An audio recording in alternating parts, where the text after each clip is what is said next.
J'ai soif de ta présence, divin chef de ma foi. Dans ma faiblesse immense, que ferais-je sans toi? Chaque jour, à chaque heure, j'ai... Ah, voilà. Ça va. Merci beaucoup. J'aimerais nous inviter à chanter le cantique jusqu'au bout. Je veux te suivre. La voix du Seigneur m'appelle. Je l'ai là, si vous voulez bien. Le mettre avec. Je vais chanter à ma sauce. Et puis je vous inviterai à rejoindre au refrain. Jusqu'au bout. Allons-y. Jusqu'au bout, je veux te suivre dans les bons, les mauvais jours. À toi pour mourir et vivre, à toi Jésus pour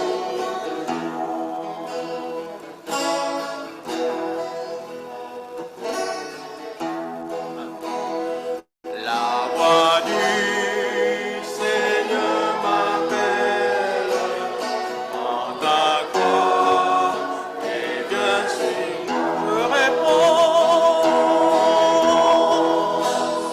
Je veux fidèle, me voici, je suis jusqu'au bout. Je vais te suivre.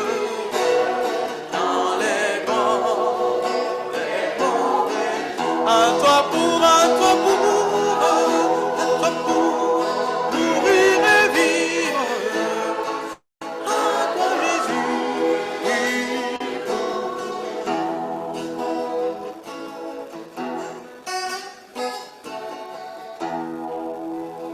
Mais le chemin du calvaire est étroit et périlleux. C'est un chemin solitaire, difficile et ténébreux. Jusqu'au bout, jusqu'au bout, je veux te suivre dans les mauvais jours. À toi pour mourir et vivre. À toi Jésus, oui, pour toujours.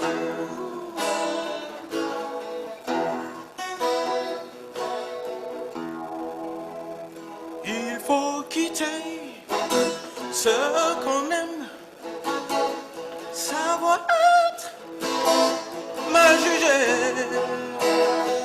endurer les jours même du monde, être méprisé jusqu'au bout, jusqu'au bout. Je te suivre dans les bons et les mauvais jours. À toi pour mourir et vivre. À toi Jésus, pour toujours.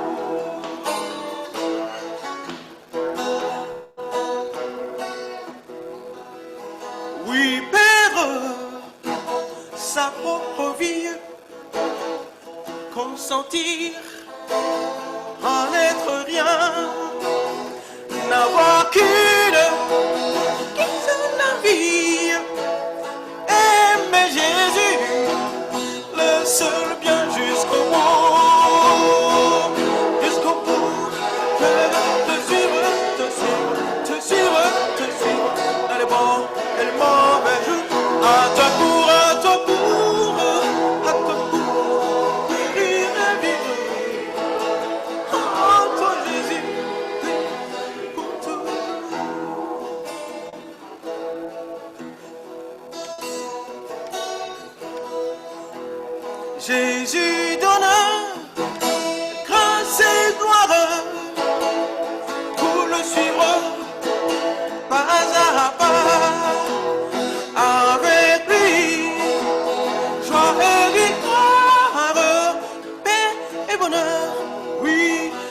ici-bas jusqu'au bout.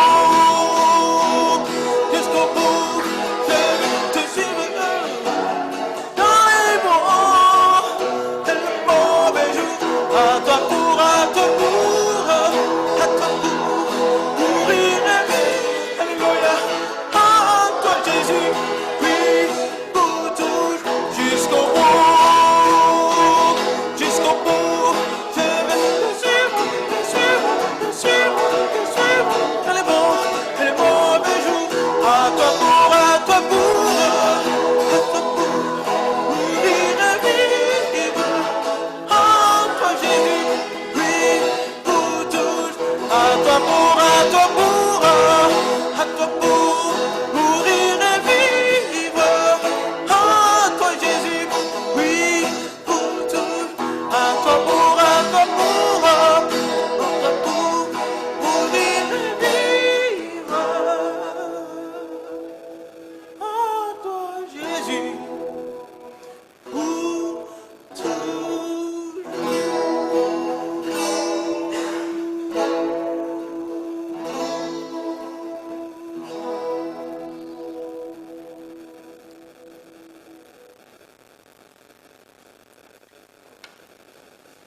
Merci d'avoir chanté avec moi.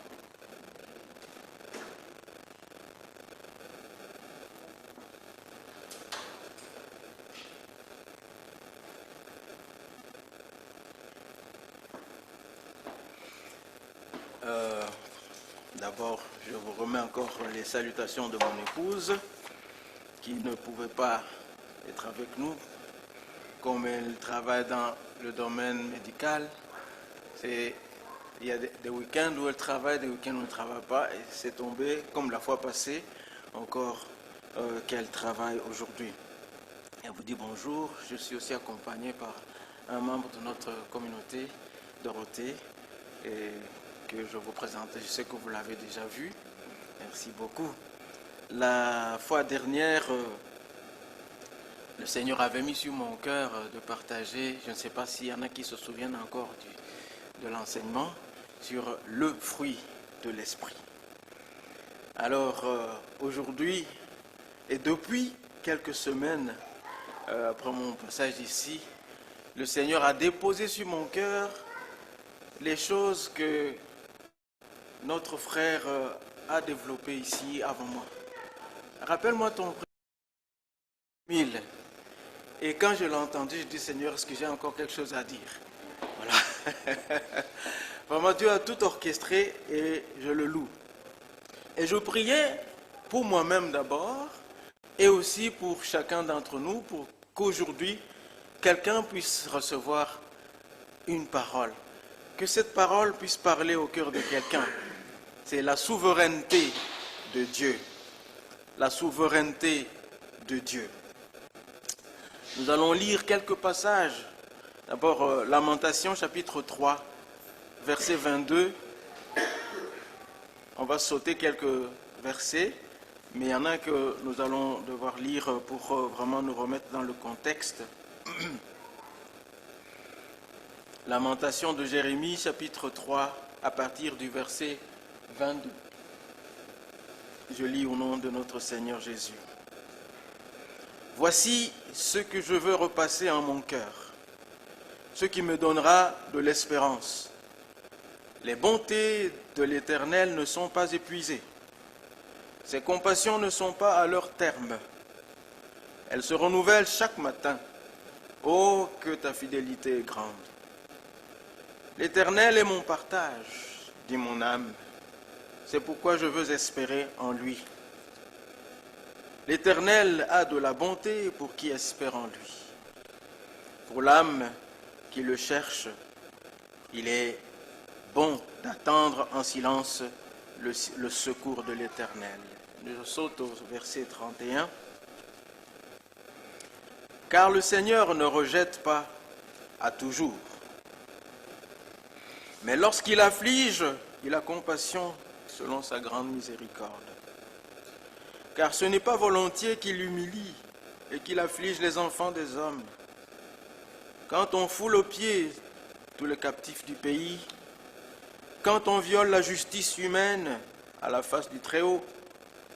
Quand on a fait tort à autrui dans sa cause, le Seigneur ne le voit-il pas?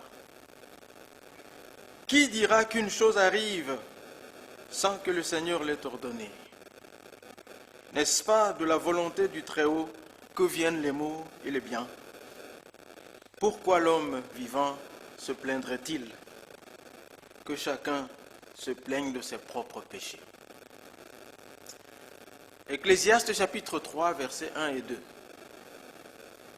Ecclésiaste chapitre 3, versets 1 et 2. Il y a un temps pour tout. Un temps pour toutes choses sous les cieux.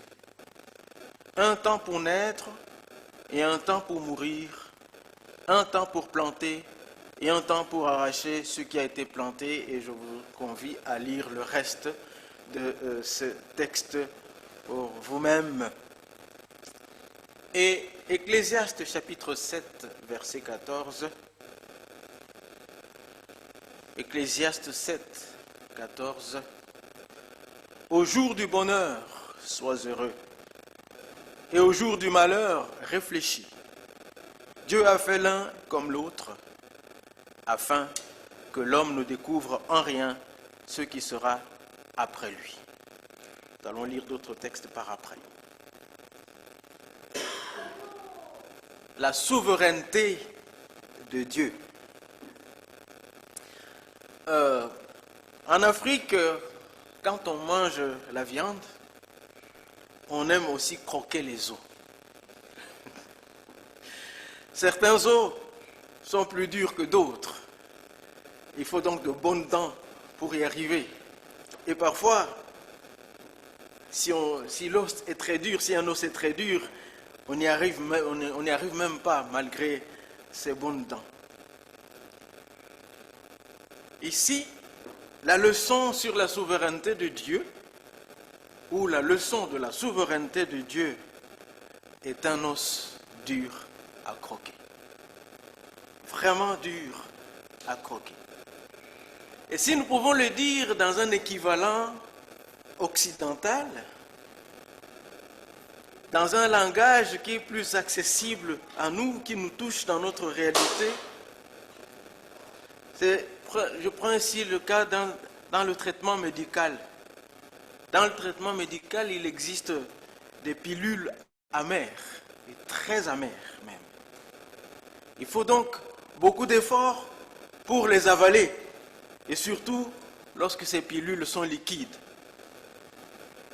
Eh bien, la leçon sur la souveraineté de Dieu est une pilule difficile à avaler.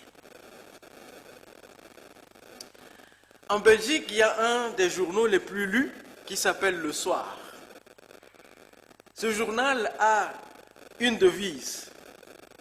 Se demander pourquoi, c'est comprendre pourquoi. Je ne sais pas si vous aviez déjà entendu ça.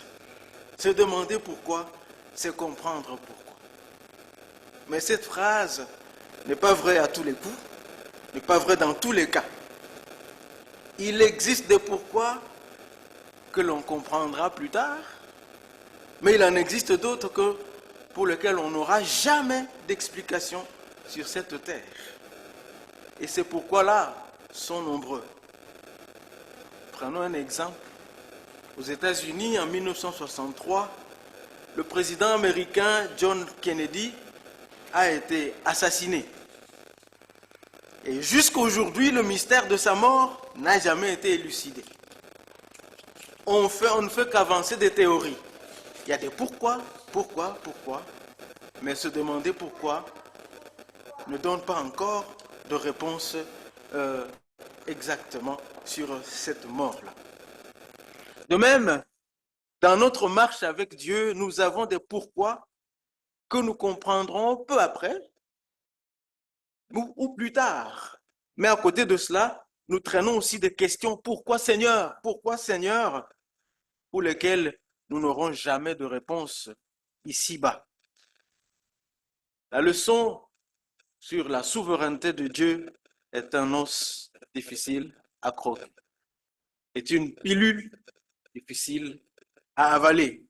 Mais nous devons avaler cette pilule. En Afrique, nous avons à l'époque, parce que maintenant, avec le progrès de la science, les médicaments sont remplacés les uns par d'autres. Nous avons une quinine liquide qui était tirée du quinquina, dont l'écorce est très, très, très amère. Mais quand on avait la malaria, on devait passer par là. Il fallait boire, avaler la quinine liquide.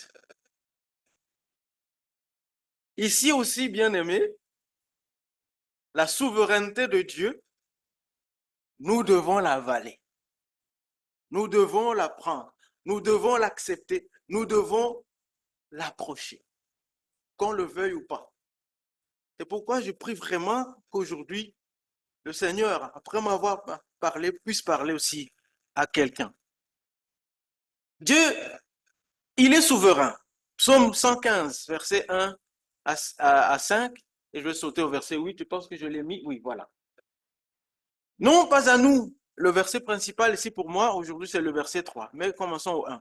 Non pas à nous, Éternel, non pas à nous, mais à ton nom donne gloire à cause de ta bonté, à cause de ta fidélité. Pourquoi les nations diraient-elles, où donc est leur Dieu? Verset 3. Notre Dieu est au ciel et il fait tout ce qu'il veut. Amen. Amen. Notre Dieu est au ciel et il fait tout ce qu'il veut. Leurs idoles sont de l'argent et de l'or. Elles sont l'ouvrage de la main des hommes. Elles ont une bouche et ne parlent point. Elles ont des yeux et ne voient point. Et puis il continue à citer, elles ont un nez qui ne sentent pas, elles ont des mains, elles ne touchent pas, elles ont des pieds, elles ne marchent pas, et aucun son ne sort de leur gosier. Verset 8, il leur ressemble ceux qui les fabriquent, tous ceux qui se confient en elles. Donc, le psalmiste, il compare, ou du moins, voilà, oui, comparaison n'est pas raison, mais il met en opposition les idoles avec Dieu. Notre Dieu, il est un Dieu agissant. Mais il n'agit pas toujours selon ce que nous voulons qu'il fasse. Il agit selon sa volonté parce qu'il est au ciel et tout ce qu'il veut, il le fait. Il n'a aucun compte à me rendre, il n'a aucun compte à te rendre, il n'a aucun compte à nous rendre. Il faut l'apprendre. Même si nous ne voulons pas, c'est une pilule que nous devons avaler. Vous êtes avec moi, bien-aimés? Je reviens à notre premier texte, Lamentation de Jérémie. Le prophète Jérémie, après son livre, vient donc ces Lamentations, a averti le peuple d'Israël de plusieurs manières pour leur demander, pour lui demander de se remettre en question par rapport à ce yo-yo. Aujourd'hui, il est avec Dieu, demain, il n'est plus avec lui, etc. Et Dieu, par la bouche du prophète, comme par la bouche d'autres prophètes aussi, a promis une punition. Voilà pourquoi nous lisons dans l'Écriture que le peuple d'Israël a souvent été pris en déportation. Et puis il a été délivré. Et puis il a été repris en déportation. Et ici, ils sont vraiment en plein cœur des tourments. Mais là, le prophète, il dit, voici ce que je veux repasser en mon cœur, ce qui me donnera de l'espérance. Au milieu de l'atrocité, j'ai besoin d'avoir l'espérance. J'ai besoin d'avoir cette espérance. C'est que les bontés de l'Éternel ne sont pas épuisées. Même si nous avons tourné le dos au Seigneur, ces bontés ne sont pas épuisées. En notre faveur, elles se renouvellent matin après matin. Alors, je veux espérer en lui. Et c'est là qu'il dit que le Seigneur ne rejette pas à toujours. Donc, il y a des choses qui nous arrivent à cause de nous-mêmes, à cause de nos choix. Des malheurs qui peuvent nous arriver puisque nous avons fait un mauvais choix. Mais il y a aussi d'autres malheurs qui viennent tout simplement, comme ça, ils s'abattent sur nous. Et des tuiles qui nous tombent les unes après les autres sur la tête, on se demande pourquoi. Se demander pourquoi selon le soir, c'est comprendre pourquoi. Mais ce n'est pas toujours vrai. On se demande pourquoi. Pourquoi ceci encore? Pourquoi Seigneur? C'est ainsi que Jérémie dit au verset 37, qui dira qu'une chose arrive sans que le Seigneur l'ait ordonné? Je discutais avec une jeune fille, à ce sujet. Elle me dit, alors donc le Seigneur, il nous prend comme ses jouets, il fait de nous ce qu'il veut, il nous titille, il nous fait passer par des moments difficiles, et lui, ça lui fait de la joie. Qui dira qu'une chose arrive sans que le Seigneur l'ait ordonné? Même si je ne comprends pas, là aussi, la pilule, je dois l'avaler. Vous êtes avec moi, bien-aimés? La pilule, je dois l'avaler. Mais dans le contexte des lamentations, c'est que Dieu a permis ce malheur pour reprendre son peuple. Mais je disais qu'il y a aussi des malheurs qui nous arrivent sans que nous ayons commis nécessairement une faute. En tout, Jérémie dit, pourquoi l'homme vivant se plaindrait-il? Que chacun se plaigne de ses propres péchés. Dieu nous ramène chacun à notre propre vie. Laissons Dieu être Dieu et nous être des humains. Amen. Amen. Je dois laisser Dieu rester Dieu et moi rester un homme ou une femme. Et voir ma vie, que chacun se plaigne de ses propres péchés. Le texte qui a suivi, c'était dans Ecclésiaste au chapitre 3, qui dit qu'il y a un temps pour toutes choses sur cette terre. Il y a un temps pour toutes choses. Un temps pour naître, un temps pour mourir, un temps pour planter, etc., récolter. Il y a un temps pour toutes choses. Parfois, nous oublions cela. Moi-même, parlant de la mort, pensant à la mort, j'ai souvent oublié cela. Parfois, je disais, est-ce que je mourrais moi? Est-ce que je mourrais moi? Et puis le Seigneur me ramène et me rappelle alors, ton père n'est plus, ta maman n'est plus, et cite mes frères, mes sœurs qui ne sont plus. Et moi, je mourrai aussi un jour. Un jour, on viendra aussi. Peut-être vous viendrez consoler ma famille, puisque je ne suis plus, je ne serai plus. En tout cas, de cette terre, de ce monde. Parfois, on oublie cela. Et nous pensons que la mort ne concerne que d'autres. Moi, je connaissais bien la réalité de la mort, vous savez. Je parle ici de la mort, mais il y a beaucoup d'autres situations. Et j'étais toujours là pour consoler les personnes et les familles qui avaient perdu un membre de leur famille, un être cher. Mais pour moi, ça concernait les autres. La mort, c'est pour les autres. Jusqu'au jour où, à 2000 km à vol d'oiseau, j'étais à Kinshasa. De chez moi, on vient m'apprendre. À l'époque, on n'avait pas encore de GSM. On communiquait au Congo par télégramme. On vient nous apprendre qu'on a reçu un message par télégramme nous annonçant la mort de notre sœur Louise. Et j'ai demandé, est-ce que vous avez bien compris? Oui, c'est votre sœur Louise. J'ai dit non, ma sœur Louise a une amie très intime, très proche d'elle, qui s'appelle aussi Louise. Est-ce que ce n'est pas celle-là? Donc pour moi, la mort, c'est pour les autres. Je dis, non, c'est votre sœur Louise. C'était le premier décès dans ma famille. À partir de ce jour-là, je me suis approprié aussi la mort. J'ai dit, ah, donc moi aussi, je suis concerné par la mort. Nous pouvons être inconscients comme ça, pensant que ne souffrent de faim que les autres, ne sont malades que d'autres, ne peuvent mourir que d'autres, ne sont malheureux que d'autres, mais nous sommes exonérés. Il n'y a pas d'exonération en ce qui concerne le malheur dans le monde, qu'on soit chrétien ou pas. D'ailleurs, notre bien-aimé Émile nous l'a bien rappelé ici. On n'est pas exonéré de cela. Il y a des prédicateurs, avec tout le respect que je leur dois, qui disent, venez au Seigneur Jésus et tous vos problèmes seront finis. Ça, ce n'est pas tout à fait vrai. Nous aurons toujours des problèmes, mais nous les vivrons autrement parce que, comme disait l'apôtre Paul, pour moi, vivre, c'est Christ. Amen. Ma vie dans ce monde, ma vie dans cette chair, je la vis en Jésus-Christ. Donc, quand je souffre en tant qu'enfant de Dieu. Quand je suis dans la joie, je suis dans la joie en tant qu'enfant de Dieu. Notre Dieu est au ciel et tout ce qu'il veut, il le fait. Donc, il y a un temps pour toutes choses.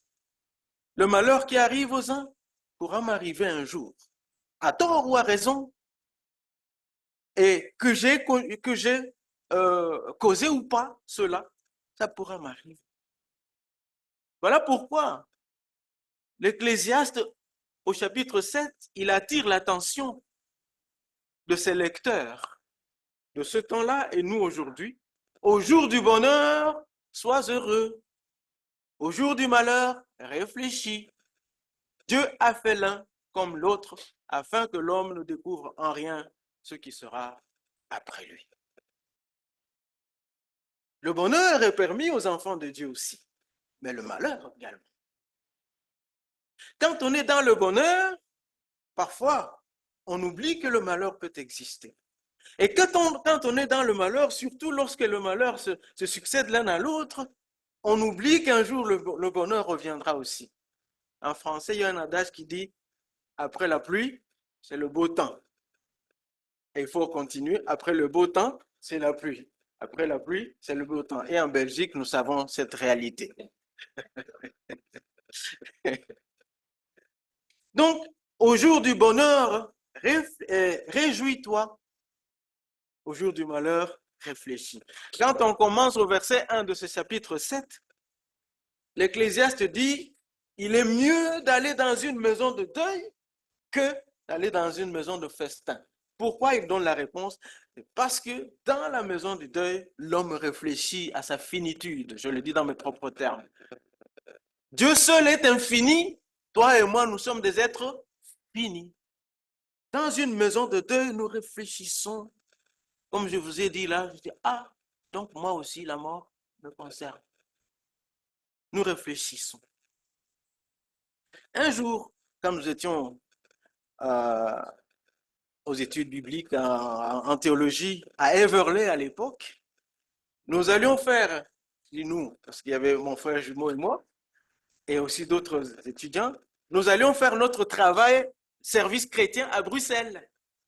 Donc nous étudions à Leuven, Louvain, chez les Flamands, mais on allait faire nos exercices, notre pratique chrétien à Bruxelles. Et mon frère, il fait l'autostop. Aujourd'hui, on ne se permettrait plus, en tout cas, de faire l'autostop. Il fait l'autostop et un beau monsieur s'arrête et le prend. Et mon frère, chemin faisant, lui parle de Jésus. Le monsieur, après, il a écouté très attentivement. Et il lui dit, en tout cas, monsieur, ce que vous me dites là est très intéressant. Mais je pense que c'est très intéressant pour les gens comme vous, ce qu'il dit à mon frère. Mon frère lui dit, pourquoi? Il dit, moi, j'ai mon beau travail, un bon travail. À l'époque, c'était encore le marché commun. C'est l'Union européenne aujourd'hui. Je travaille au marché commun. J'ai ma maison, j'ai ma femme, j'ai ma voiture, j'ai tout. Qu'est-ce que je vais demander à Dieu? Mais des gens comme vous, en Somalie, on a faim, etc., etc. Ces gens-là, quand vous demandez quelque chose à Dieu, au jour du bonheur, réjouis-toi, mais n'oublie pas de penser à Dieu. Amen. Alors au jour du malheur, réfléchis aussi. Parfois, les gens pensent comme ce monsieur-là, et je n'ai pas de jugement à faire à son sujet, mais je constate. Les gens pensent qu'on ne peut venir à Dieu que lorsqu'on est dans le besoin. Dieu est là quand ça va et quand ça ne va pas.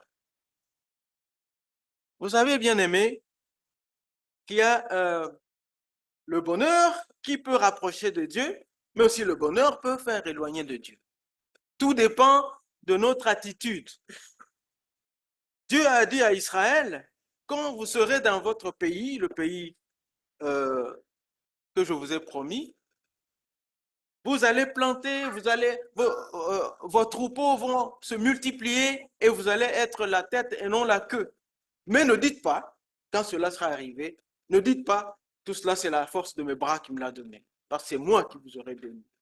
Donc parfois, quand on est riche ou on est dans l'aisance, on peut oublier que c'est Dieu qui a permis que nous ayons cela. C'est pour ça que j'ai dit qu'il y a la richesse ou l'aisance qui peut éloigner de Dieu. Tout dépend de notre attitude. Mais quelqu'un d'autre, puisqu'il est aisé, il est riche ou en tout cas, il n'est pas dans le besoin, va se retourner à Dieu et dire merci Seigneur parce que tu l'as fait. Il y a un monsieur qui s'appelait Le Tourneau. C'était un homme d'affaires chrétien qui avait une entreprise qui fabriquait ce qu'on appellerait des bulldozers, des caterpillars, hein, ce genre-là, donc engins pour cultiver. Et il a appris dans la Bible qu'il était dit de donner à Dieu sa dîme, donc 10% de ses avoirs, de ses profits. Alors, il a donné 10% à Dieu et Dieu a béni parce qu'il est écrit, et vous verrez si je n'ouvre pas les écluses des cieux pour vous. Il a vu que Dieu a béni beaucoup. La fois d'après, il lui a donné 20%, il a gardé 80%. Mais Dieu a béni davantage. Je continue, puisque c'était 50%, il garde 50%. Dieu a donné encore davantage, de sorte que, en fin de compte, le tourneau donné à Dieu, 90%, il gardait 10%. Et Dieu a continué à bénir. Et il a écrit un livre que j'ai lu, Dieu dirige mes affaires. Amen. La richesse, l'aisance peut faire attirer vers Dieu si nous avons une attitude pour ça. Ou la richesse peut nous éloigner de Dieu. Quelle est mon attitude aujourd'hui par rapport aux circonstances de la vie? La souveraineté de Dieu est un os dur à croquer, une pilule difficile à avaler.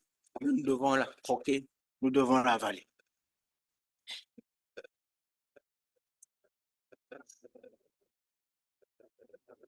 Quand nous avons terminé le premier cycle d'études théologiques, c'était en 1987, avant de retourner au Zaïre, l'actuelle République démocratique du Congo, mon frère et moi, nous avons fait une longue tournée de musique et d'évangélisation en Europe. Quand nous sommes arrivés aux Pays-Bas, après un concert, les responsables de l'Église sont venus autour de nous et ont prié pour nous. Nous nous sommes mis à genoux. Ils nous ont recommandé à la grâce de Dieu pour le travail que nous allions faire au Congo, au Zaïre de l'époque. Ils nous ont bénis et nous sommes partis de là. Nous retournons en Belgique. Dans notre église locale à Bruxelles, nous avons chanté le cantique que je vous ai fait chanter tout à l'heure. Jusqu'au bout, je vais te suivre. Nous l'avions arrangé avec la chorale et il y a eu une telle onction de l'esprit qu'à la fin du chant, tout le monde était là silencieux et ne ponctuait ce silence que des pleurs. Beaucoup de gens pleuraient. Et moi, je me suis vu en train de pleurer. Je me suis demandé, Seigneur, pourquoi je pleure? Je n'ai pas compris pourquoi je pleurais, mais j'ai pleuré beaucoup. À la fin, l'épouse du pasteur vient nous dire, les masses, vous nous avez fait pleurer. Dans mon cœur, j'ai dit, moi aussi, j'ai pleuré. Mais je n'ai jamais compris pourquoi. Nous arrivons au Congo. On dirait une avalanche de difficultés et est tombée sur nous. Quand vous allez dans les Alpes, on parle d'avalanche. Hein? des problèmes. Nous avions un lot de cassettes. Ben en sait quelque chose, parce que nous avons enregistré chez lui pendant plusieurs années. Nous avions pris un lot de cassettes à l'époque, on n'avait pas encore de clés USB, tout ça, ni même encore de CD. Nous avons pris donc des lots de cassettes pour aller faire notre musique là et puis multiplier, etc. Nous arrivons à une association chrétienne où nous avions travaillé. Je tais le nom par respect pour cette association chrétienne. Et là, nos amis, nos anciens collègues, parce que c'est nous qui avions créé le premier groupe de musique dans cette association chrétienne, mais le groupe qui nous a succédé, on dit, ah, nous voulons, ils nous ont dit, nous voulons faire, multiplier, faire pas nos CD, les cassettes. Comme nous leur avions dit que nous avions des cassettes, ils nous ont dit, écoutez, si vous voulez bien nous avancer, nous allons vous rembourser. Avec toute la confiance, nous avons avancé nos cassettes. Mais après, c'était de l'escroquerie. Ils ne nous ont pas payés. Je passe les détails. Voilà. Par après, ce que nous sommes allés faire, on a eu des embûches. De sorte que j'entrais dans la prière. Quand j'étais là dans la prière, c'était pour me chamailler avec Dieu. J'ai rappelé au Seigneur le psaume 37 qui dit « Fais de l'Éternel tes délices et te donnera ce que ton cœur désire. » Je dis « Seigneur, c'est ta parole, c'est pas moi qui l'ai écrit. J'ai fait de toi mes délices, mais aujourd'hui, vois les problèmes que j'ai. Beaucoup de difficultés, tout est fermé, beaucoup d'embûches. Pourquoi? Donc je sortais de moments de prière plus mal que je n'y étais entré. Quand je dis je, entendez aussi mon frère. On a fait une chose.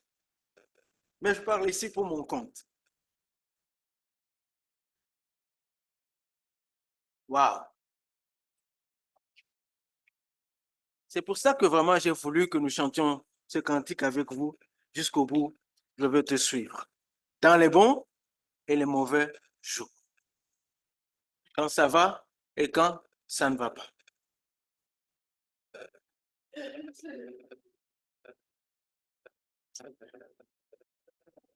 Comme si ce n'était pas suffisant.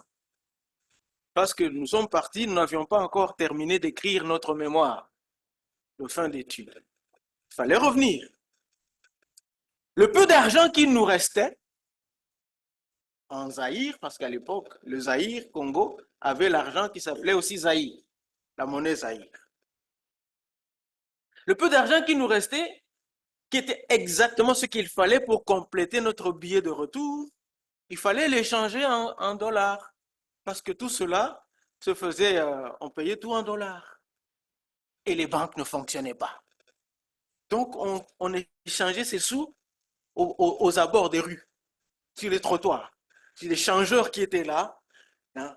Alors, nous amenons nos sous aussi, nos Zaïres, pour qu'on nous échange. Content d'avoir obtenu nos dollars, nous allons à l'agence de voyage pour compléter le ticket. Quelle n'a pas été notre surprise? L'agent nous dit, monsieur, ce sont de faux dollars. Ah là là là là. Où est-ce que nous allons pour réclamer? Parce que c'était sur le trottoir. Le monsieur a disparu de la circulation. Encore une tuile. Je rentre encore en prière. Seigneur! Seigneur, mais pourquoi? Mais ça ne va pas. Ça ne va pas. Qu'est-ce que tu veux finalement? Pourquoi tu nous as fait venir ici? On a prié pour nous en Hollande. Même à Bruxelles, on a prié pour nous. Et maintenant, tout, il n'y a rien qui fonctionne. Mais pourquoi? Se demander pourquoi, se comprendre pourquoi. Est-ce que c'est vrai toujours? Non. Jusqu'au jour où un ami arrive. Un évangéliste. Là, je peux donner son nom, parce que c'est beau. Il s'appelle Matassi Mabripane. Il y en a peut-être quelques-uns qui le connaissent. Il travaille avec les enfants dans l'évangélisation des enfants. Il arrive, nous lui racontons l'histoire, notre récit difficile. Alors, qu'est-ce qu'il nous a fait? Il a lu avec nous Marc chapitre 11. Marc chapitre 11. À partir du verset 12 jusqu'au verset 14. Le figuier maudit. Il est bien écrit que Jésus voulait manger des figues. Et il voulait avoir des figues. Mais ce n'était pas la saison de figues. Alors, notre ami Matassi m'a dit, vous voyez, Dieu veut trouver chez nous du fruit en tout temps. Est-ce que maintenant, Dieu trouve du fruit chez vous? Cette parole m'a vraiment frappé. Et je suis allé prier. Là, ce n'était plus pour me chamailler avec Dieu, mais pour demander pardon. Seigneur, pardonne-moi. Tu voulais aussi trouver du fruit chez moi en ce moment-ci, en cette période-ci. Seigneur, pardonne-moi, pardonne-moi, pardonne-moi. Je me suis humilié devant Dieu pour accepter sa souveraineté. Alors, je me rends à une organisation juste dire bonjour à des amis. Excusez-moi la longueur de mon message. Alors, je vais donc à cette organisation chrétienne, le Campus pour Christ. Et là, je rencontre quelqu'un, c'était un Américain, parce qu'au Campus pour Christ, il y a des Américains qui viennent faire leur stage pendant en été, puis retournent. Il me dit, Mas, j'ai fini mon stage et je veux retourner maintenant aux États-Unis, mais il me reste encore un peu d'argent. Est-ce que vous en avez peut-être besoin? Je savais qu'ils en avaient besoin, mais il dit, mais je vous le donne, je vous le donne. Et vous savez quoi? C'était exactement la même somme qu'on nous a escroqué. Amen. Nous avons payé notre billet retour. À partir du moment où j'ai accepté la souveraineté de Dieu, Dieu a ouvert les écrits des cieux. Amen. Même si c'est difficile à comprendre ou à recevoir, je dois apprendre à accepter la souveraineté de Dieu. Je vais vous abreuver de beaucoup d'exemples aujourd'hui. Excusez-moi. J'espère que vous m'inviterez encore une prochaine fois. On raconte le récit d'un homme, un chasseur. Il avait un fusil de chasse chez lui. Cet homme, lui et sa femme, sont restés sans enfant pendant plusieurs années. Il demande au Seigneur, donne-nous un enfant, donne-nous un enfant, donne-nous un enfant. Et finalement, Dieu a exaucé leur prière. Un beau petit garçon est venu au monde. Je pense que c'était un garçon, je pense. Il est venu au monde. Après quelques années, cet enfant est tombé malade et il est mort. Le monsieur, il prend son fusil de chasse. Il monte au sommet de la montagne. Il lève les yeux au ciel. Il dit, Seigneur, tu sais combien d'années j'ai demandé, nous avons demandé un enfant. Tu nous l'as donné, mais après quelque temps, tu nous l'as repris. Tu as tué mon enfant. Aujourd'hui, c'est à ton tour. Il a braqué son fusil au ciel. Et quand il a posé ses doigts sur la gâchette, quand il s'apprêtait à ouvrir le feu, il a senti quelque chose d'étrange qui entourait ses mollets. Quand il a regardé, c'était un gros serpent. Et alors, le serpent qui s'enroulait comme ça sur ses jambes, il jette son fusil, il saute. Oh mon Dieu, aide-moi, mon Dieu, aide-moi.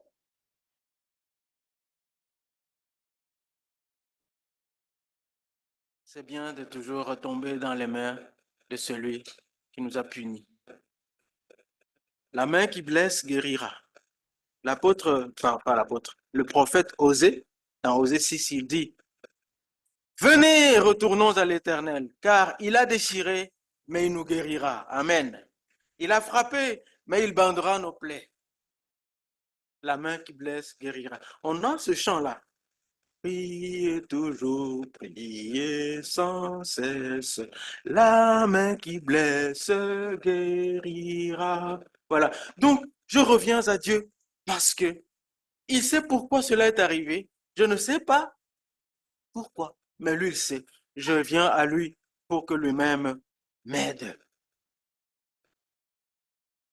On peut se demander pourquoi il y a des enfants qui meurent. Pourquoi des jeunes gens meurent-ils? Quand c'est un vieillard qui meurt, on dit oui, il a quand même bien vécu. Mais pourquoi cet enfant-là? Nous n'avons pas toujours de réponse. Et je dois accepter de ne pas avoir de réponse. Et même parfois, il y a des gens qui prient. Parfois, je le faisais, mais j'ai dû me reprendre. Qui dit, Seigneur, merci parce que aujourd'hui je suis vivant. Il y en a d'autres qui n'ont pas vu le jour d'aujourd'hui. Ils sont partis. Mais moi, je suis encore en vie parce que tu m'aimes. Ah. Vous pensez que ceux qui sont morts, Dieu ne les aime pas? Il les aime aussi. Il m'a laissé en vie parce qu'il veut que je sois encore en vie pour un but donné.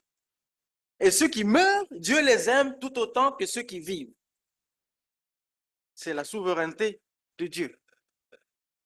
Quand nous lisons dans les Actes des Apôtres chapitre 16, Dieu a sauvé, n'est-ce pas, miraculeusement, Paul et Silas quand ils étaient en prison.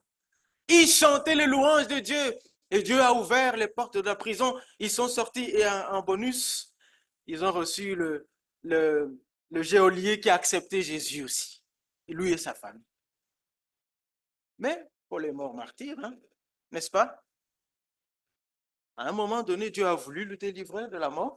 À un autre moment, Paul est mort martyr. Et tous les apôtres d'ailleurs sont morts martyrs. Alors que Pierre, l'apôtre Pierre, avait été aussi délivré par un ange, miraculeusement, de la prison.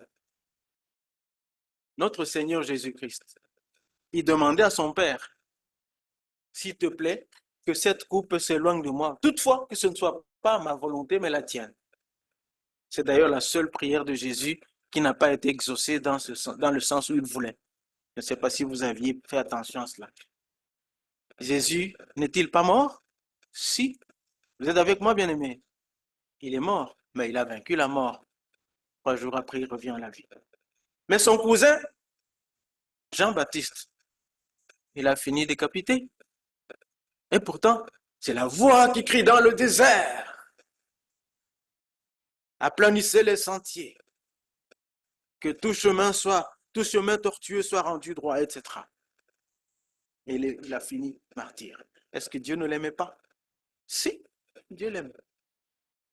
Dieu m'aime quand ça va et quand ça ne va pas. Et je dois apprendre à accepter la souveraineté de Dieu. Et ne pas me mettre à guerroyer contre lui. Qui est plus fort que Dieu? Paul d'ailleurs dit, sommes-nous plus forts que lui? Donc, accepter sa bonté, accepter les moments difficiles. Avant d'arriver à la fin, j'ai encore un anecdote. On dit une ou un anecdote? Une anecdote. Bill Bright, qui est le fondateur du Campus pour Christ, a raconté une jeune fille était dans sa voiture. Elle conduisait la voiture et à côté d'elle, il y avait son fiancé. Il se préparait à se marier. Mais un accident est arrivé et son fiancé est décédé dans l'accident. Alors cette fille est restée avec des remords. J'ai tué mon fiancé, j'ai tué mon fiancé, j'ai tué mon fiancé.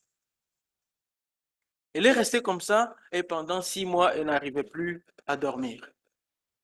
Alors elle a été voir des psychologues, elle a été se faire soigner, en tout cas ça ne marchait pas. Toujours, j'ai tué mon fiancé, j'ai tué mon fiancé. Elle vient un jour voir le pasteur Bill Bright. Et quand le pasteur l'a écouté, il lui a demandé, il lui a fait lire un texte que notre frère Émile nous a lu aujourd'hui aussi. 1 Thessaloniciens 5, versets 15, 16, 17. 16, 17, 18. Soyez toujours joyeux. Priez sans cesse. Rendez grâce. Remerciez Dieu en toutes choses, car pour vous, cela est la volonté de Dieu. Et Bill Bright propose la question à cette dame. Est-ce que tu as déjà remercié Dieu pour cet événement? Elle a sursauté, elle dit, mais c'est quoi ça? Ça ne va pas, pasteur. Comment puis-je remercier Dieu alors que mon fiancé est décédé? Comment puis-je remercier Dieu?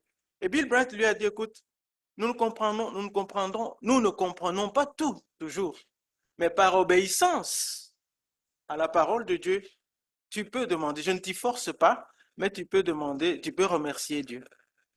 Elle est partie mécontente, hein? Elle arrive chez elle.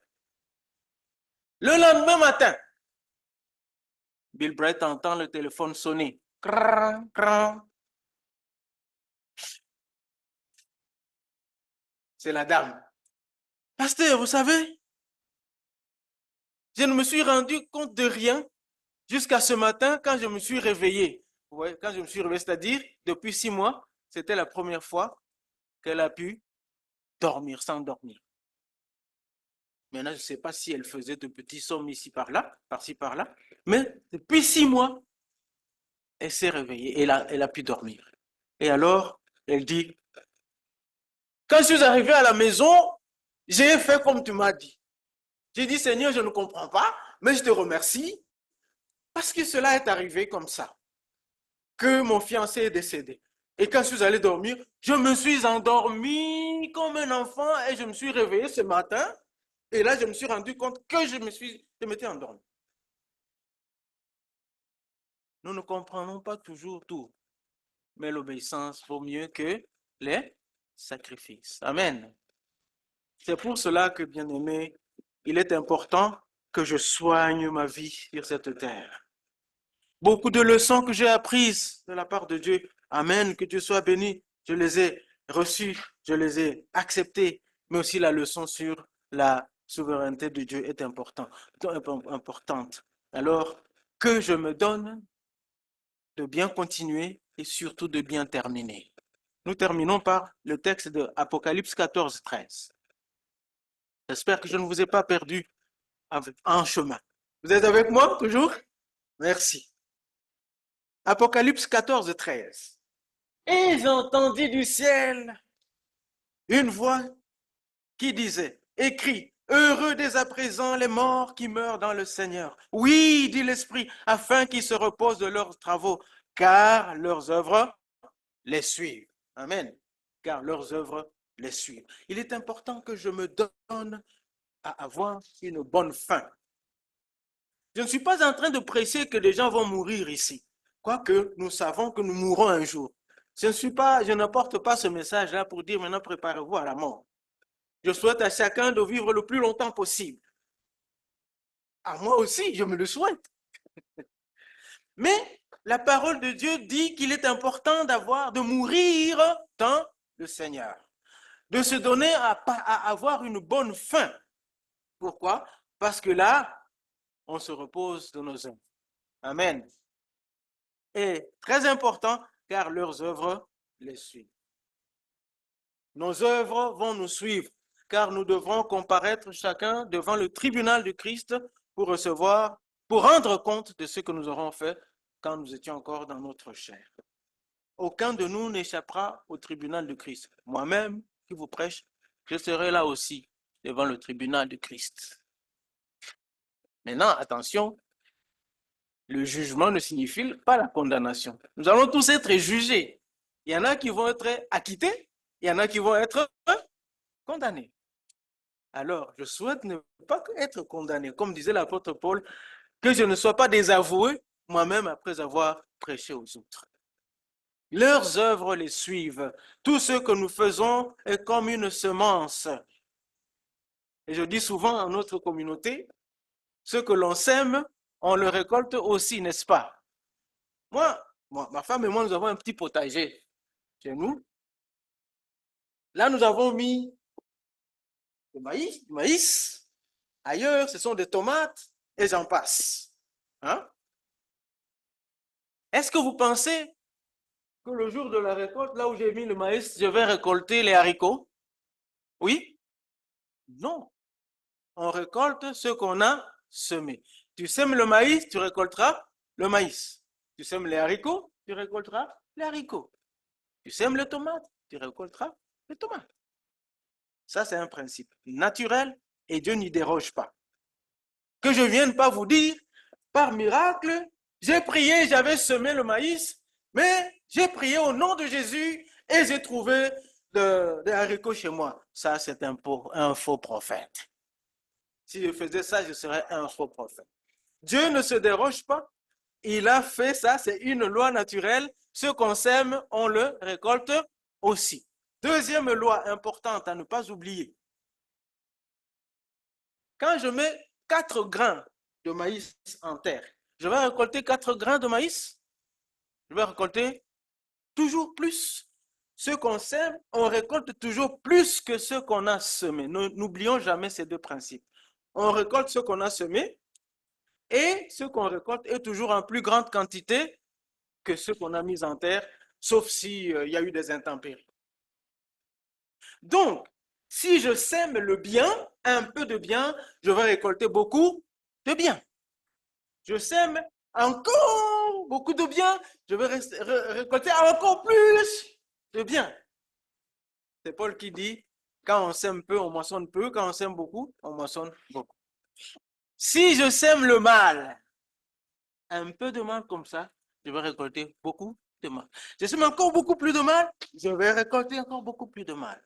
Leurs œuvres le suivent, nos œuvres nous suivent. J'aimerais aller récolter beaucoup de bien. Amen. Puisque, entre autres, j'ai appris à connaître et à comprendre la souveraineté de Dieu. Ne faites pas comme moi, qui avait pris Dieu pour cible. Et toi, pourquoi? Ça arrive. Heureusement, Dieu nous connaît. Dieu nous reçoit dans notre faiblesse. On tombe encore dans les mains de celui qui nous a punis. Seigneur, aide-moi, comme ce chasseur-là. Donc, si tel est le cas, venons à Dieu. Présentons-lui notre cause. Demandons-lui de nous pardonner. Acceptons sa souveraineté dans notre vie de foi, dans notre marche. Nous ne sommes pas exonérés des mauvais temps. Quand il pleut, en Belgique comme ailleurs, il pleut pour tout le monde. Quand on a le soleil en Belgique comme ailleurs, le soleil brille pour tout le monde. C'est la même chose pour moi. Donc, heureux dès à présent ceux qui meurent dans le Seigneur, car ils se reposent de leurs œuvres, mais aussi leurs œuvres les suivent. Sous la